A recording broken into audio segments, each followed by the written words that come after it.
The threats have come fast and furious at local schools. Threats on September 4th that affected at least 5 schools. 2 days later, Princeton High School shut down. On the 10th, 6 schools had to notify parents of threats. On the 11th, another school day, 2 more threats. I don't feel scared or something like that. I just feel sorry for the system because the system is completely disconnected. Marmaduke Torre has received one of those parent letters. He says the schools should not shut down when there's a threat. We cannot give up. If we give up, they will keep doing the same thing.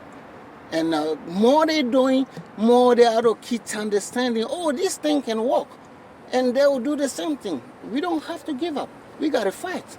School safety expert Dr. Amy Klinger says schools cannot have an all-or-nothing approach to threats. I think it's important for the school and law enforcement to be able to collaboratively investigate, assess the level of threat, and have a plan as to how you're going to be able to move forward.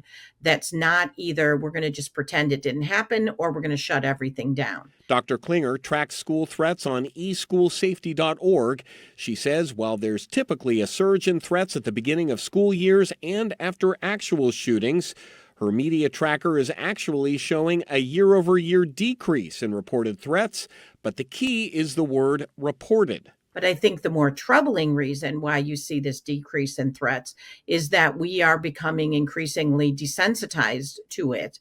And it is just not reported and widely disseminated because it is so pervasive. Either way, Counselor Melanie Palmer with Child Focus says the threats themselves that are reported are taking a toll. The stress of the possible threat of a shooting at a school or somewhere else in public, that worry, that fear, that anxiety, that panic.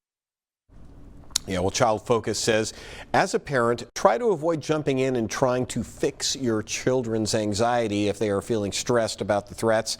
Do your best just to listen to them. You can always find our local 12 stories right here on YouTube. Don't forget to tap subscribe, and then you can get all the notifications.